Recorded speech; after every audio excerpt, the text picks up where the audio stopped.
1966 World Cup saw a first for sporting events that has caught on and caught the imagination of teams and sporting events the world over. The beloved costume mascot. World Cup Willie was the creation of Reg Hoy, who illustrated some of Enid Blyton's books. Willie was dressed in a Union flag shirt with shorts, socks and boots to evoke national pride. Then there was the merchandise. Anything that could have Willie stamped on it did have Willie stamped on it. Rosettes, crockery, key rings, everything. Manchester United had club captain Harry Stafford's St Bernard Major in the early 1900s. United also had a goat called Billy from 1905 but died of alcohol poisoning after the 1909 Cup final win against Bristol City. Crystal Palace still fly an eagle before games. Phoenix, the current incarnate after Kayla died in 2020. I distinctly remember United having someone dressed as a devil walking around the pitch before games. And at half-time throwing sweets into the crowd before the days of people dressing up in furry costumes. The mascots are for kids. A way in, a friendly face.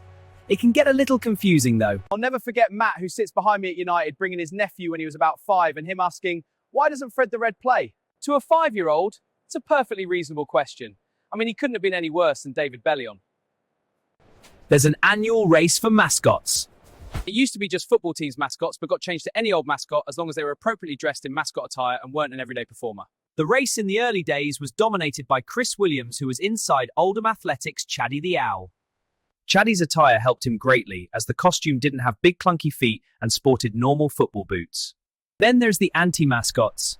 Partick Thistle has their mascot designed by artist David Shrigley. Kingsley isn't a disgruntled thistle, but a stylized version of the logo of the company that sponsors Partick Thistle. He's a disgruntled sunshine. No, really. He represents the angst of being a football fan, which anyone who has supported Partick Thistle over the last few decades understand. Shrigley stated, possibly half joking.